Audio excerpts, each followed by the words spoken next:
Unless you've been living underneath a rock, you'll know that Starfield's been out for the last 2 weeks, and everybody's been clamoring all about it. But is it worth your time? I'm OneLastMidnight, and today we're going to look at the good, the bad, and the ugly about Starfield. Well, we might as well get into the ugly first, because why not, right? Like any other major game, Starfield has a bunch of bugs, and they're pretty damn funny. Usually with the NPCs or the characters acting in some sort of weird or crazy way. Now, while these bugs are hilarious, I personally haven't found any showstopper type bugs. There are a few that I've read out there that are mission stopping type bugs, but overall, I'm pretty impressed. I think Bethesda maybe learned their lesson with Fallout 76 being an absolute total disaster. Or maybe it was the fact that Microsoft purchased Bethesda and put the power of their QA team behind, polishing up the end result of Starfield. Not too sure, but, the game overall is pretty damn polished. Now on to the bad. There's been a lot of flack going around that Starfield is boring. It's not very entertaining. It's not, what people expect it to be. And, I don't know what to say because that's all subjective. Maybe your game is not an RPG kind of game. Maybe it's not a first-person kind of game. Maybe you were thinking it was more space-oriented type of game and less of an RPG, less of a first-person shooter. I don't know what you're thinking, but there has been a lot of flack regarding that particular subject, that the game is boring. I don't know. I don't find the game boring. I think it's very entertaining. The NPCs are interactive. There's been a lot of flack about the NPCs not being reactive enough to what you're doing. Like, let's say I shoot on the ground and the NPCs don't come running towards me and say, stop shooting. I saw that reported, or somebody said that that was a bad thing. I don't really think that's a bad thing. Here's what I think that they missed an opportunity on.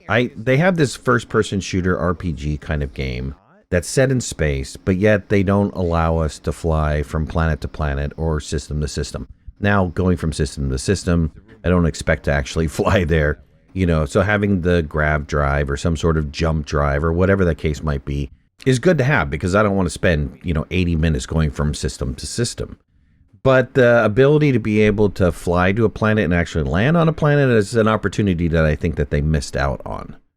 I don't know if they'll ever add that to the game, but I think adding that to the game with the fast travel option would be a good way to appease both sides of the argument, right? I can fly to space, or I can just fast travel. I think that would be a great solution for people who are wanting to have that, space experience. The other negative side that I really find about this game is that there's too many damn loading screens. It seems like everything that you do causes a loading screen to happen. Going in and out of your ship, going into rooms, going into the world environment. It just seems like that they needed to cut down on some of those loading screens, because it seems a majority of your time, what you're doing is you're looking at that loading screen. Another thing that I find pretty annoying about this game is that, and this is true for all Bethesda games, their UI sucks. I mean, I don't know any other way to put it. You look at Skyrim, you look at Fallout, and now you look at Starfield, and they all have a very similar looking UI. It just looks dated. It's really non-functional, especially when the list is extremely long. It seems like you're having to do way too much to get through your inventory UI or any of the UIs. Moving from your ship to your character information. All of that stuff seems really, really clunky. Aside from that, I really can't find too many negatives to bitch about the game. So let's go on to the good. While some people don't like the NPC interactions, or they think that they're limited, I really am enjoying the way that the NPCs interact with the character. Or you don't even have to interact with the NPCs. What's really cool about it is that you can just overhear a conversation and get involved into some sort of storyline with the NPCs. I think that's kind of genius. And, going back and looking at Cyberpunk, or looking at other Elder Scrolls or Skyrim, it was really needed to do some sort of interaction like that with the NPCs, to have you be part of that environment, and just by standing there and overhearing a conversation, you're now engaged in part of that storyline. So I think that's a big plus for NPC design.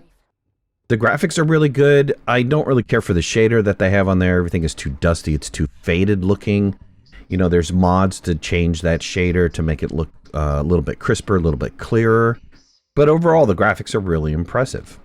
The storyline and the voiceover characters are really good. I mean, the writing's funny in some parts. It's pretty deep in other parts, like emotionally deep in other parts. The story that I've been involved in the mainline story, and I haven't finished the mainline story, is engaging, and I want to finish the mainline story. It makes me want to finish the mainline story.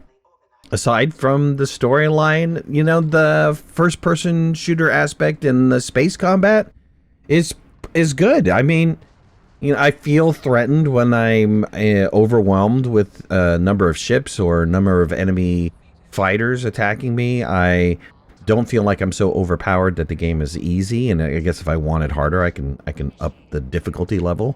So I can't really complain about that either. I mean, I really enjoy that aspect of the game so far. My final thoughts are, look, I like it. I personally like it. I'm involved. I'm sucked into it. You know, I would almost say that there's too much to do.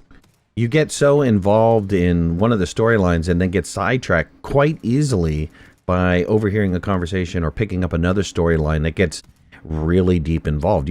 Some of these little tiny things, they're not even like major quests in the game. They're just like these little random assignments that you have to do turn into full-blown quests that last for an hour.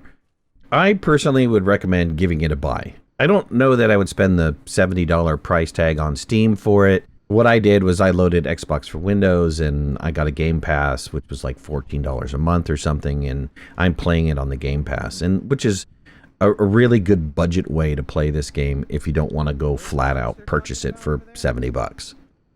All right, well, that's it for me. I hope you guys enjoyed this video. If you did, hit that like button. If you're not a subscriber, please subscribe. Would love to have you in the community. If you want to follow me on any of my social media, you can find the links in the description below, and make sure to hit that notification bell. That way you know when I go live and when I post new videos. I'll talk to you soon. Thanks a lot. Bye-bye.